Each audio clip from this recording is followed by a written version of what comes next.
bunch of questions for you as well as my own questions. I mean, my favorite thing you've ever done ever is when you voiced Prince Zuko in Avatar. That's why I love that character too. So I'd love to open up with that. Like, how do you feel about that character and how do you get into character? Because he's obviously very complex. I love that character. I mean, it's one of those one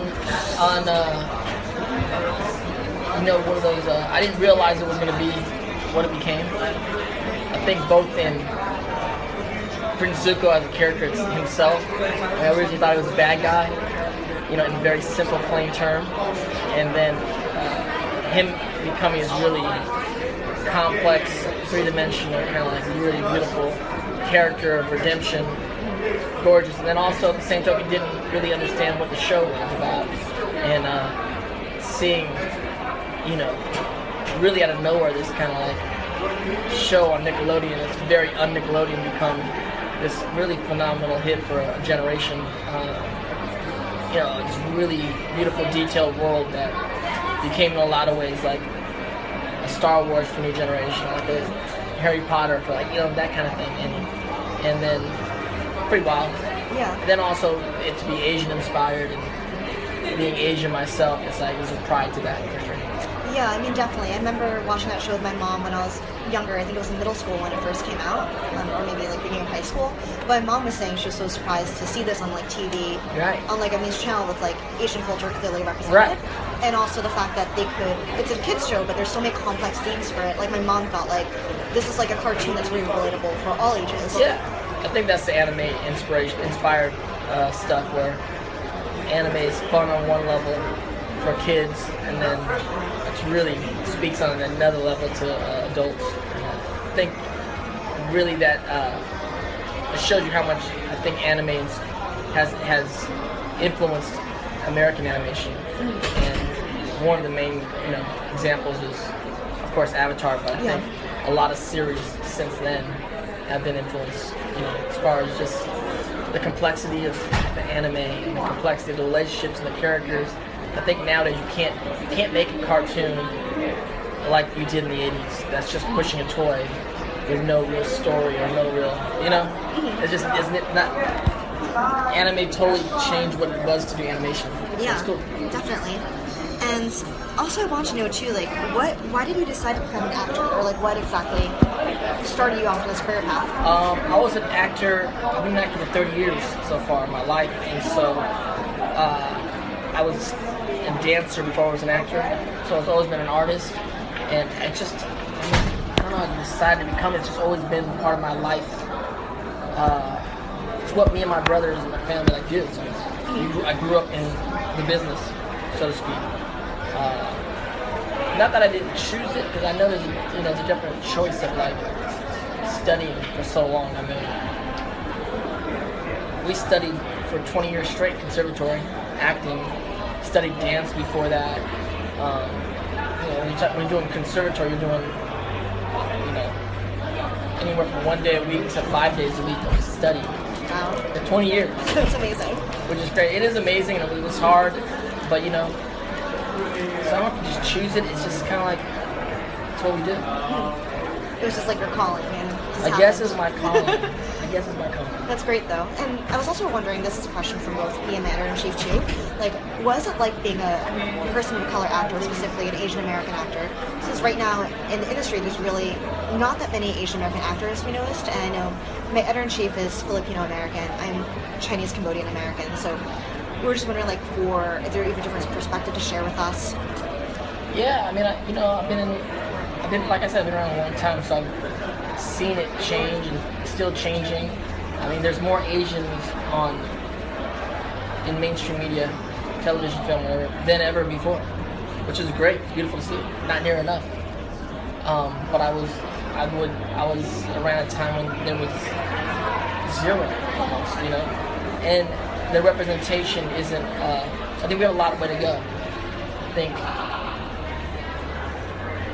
in this politicized time we're living in, which people have a lot of qualms with politics, what's going on, or this and that. But the blessing in disguise has made kind of all these issues more poignant. Like the voice of African Americans, the voice of Latinos, the voice of Asians for the first time in America is being examined as if we need to kind of tell our narrative.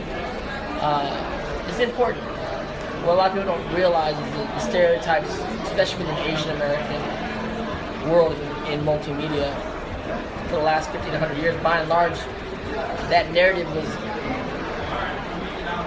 written by white people. You know what I'm saying? Yeah, that's and their experience of Asians. And though there's some truth there because it's their truth, it's not the whole story. Yep. And it needs to be much more, the narrative has to be, what I feel, has to be much more grounded in our own telling the story of ourselves and not of essentially white people or black people or any other people telling their stories of their experience of us. We need to tell our own experiences. So I think it's, you know, we're at a time where we're kind of galvanizing, and though we're always wanting more representation in mainstream media, I think part of it is creating our own genre of media, Asian American film and television, so we can consistently work in front of and behind the camera, and the people that will cross into the system at large will be able to, but we'll always have a healthy amount of projects going on. So, you know, somewhere between 10 and 16 films a year that we produce and write ourselves about ourselves. I mean, I find it's really rare. It's really rare. It's really rare, but I created a collective called We Own the Eighth.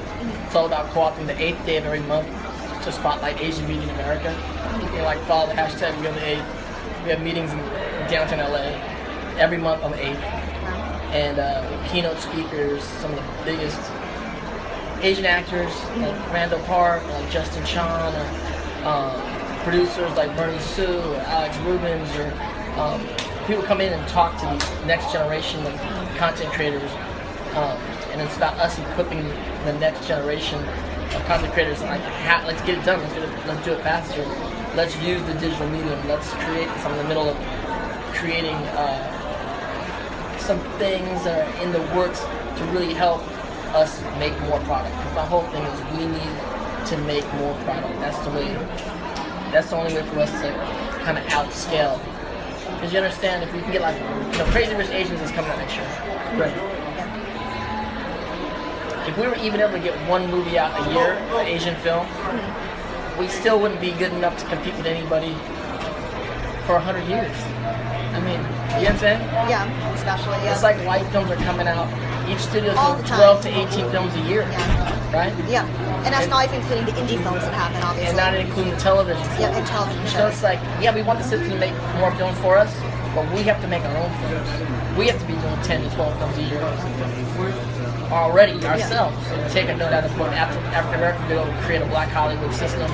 We need to create an Asian American system. And it's great that those films come out of Hong Kong and Korea. Yeah. They're great. They don't necessarily have anything to do with the Asian American That's experience. true. And although we can appreciate those films and appreciate those stars, I really am one to kind of champion. There are like stars and stories in America. We have to go find them.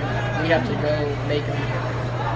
So that's where my I mind's at. completely agree too. Like the Asian American experience is very different Totally. because it's a whole other culture essentially. And it's happening right now. And it's Yeah. like, Yeah. you're gonna write it, we're gonna write it. And that's how it works. It's true. And so I guess my job as a veteran actor today is all about inspiring the confidence of the next generation to get this done, because all it is doing it, you know, and the YouTube kids have taught us that.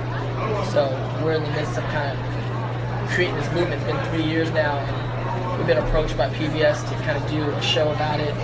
We've got a lot of backing from some of the biggest producers in town, so if everything kind of moves in the right direction, hopefully we'll be able to really fulfill what it's going to be like to create an Asian American film and television genre that Asian Americans control and run. I mean, that's it. Yeah. You know? That's true, because obviously, who else to tell the story than ourselves, right? And it's for everyone to watch. Yeah. I mean, there's BET. I grew up watching BET. I'm not black. A lot of people watch BET. It's just made by black people. That's important. I think there's a high level of authenticity when people are telling their own story that other people are saying for them. Very much so. And it's nothing to be perfect, but start making films and start creating is what we gotta do in a mass quantity of Asians. Yeah, of course. And also, I was also wondering too, like, where do you see your career going next? And you mentioned some other projects you're doing, but are you still like working on voice acting as well, or like? Yeah, I mean, the life of an actor just continues. I've been so fortunate and blessed so far in my life and career, and there's many things I still want to do as an actor. There's some, I just finished a few films that are in the pipeline that I'm going to be doing in the upcoming year. And I love acting still. It's still, like I said, I trained for so long. It's probably what I do best.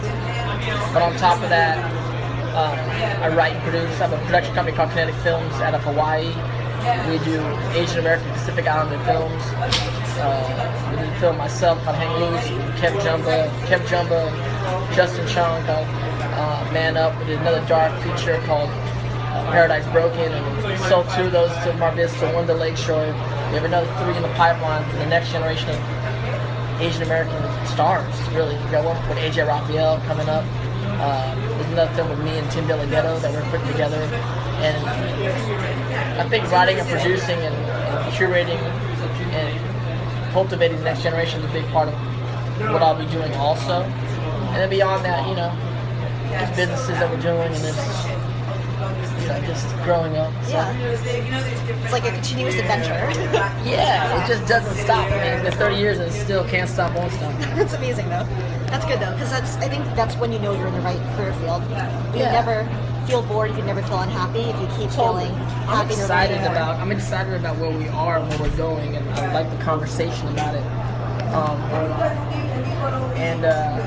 It's just different, man. I mean, I think the new generation of kids, they're just thinking differently, and I'm into that. And a lot of ways they're leading us, and they're leading where it's going.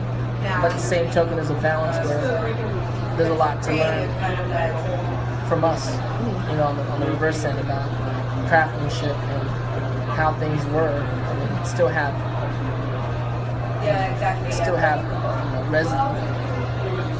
resonance in what's going on today. Yeah. And also, I want to be respectful of your time. It's at 12 minutes right now. Sure.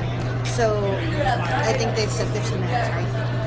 I want to ask one last question from my editor-in-chief, because she'll be very upset if I don't ask this. She was wondering if you'd ever get your brothers to DJ at an anime con. Oh yeah, man, maybe. You know, I do celebrity DJing myself sometimes. We did the opening party for LA Comic-Con, Kamikaze Stanley's Comic-Con.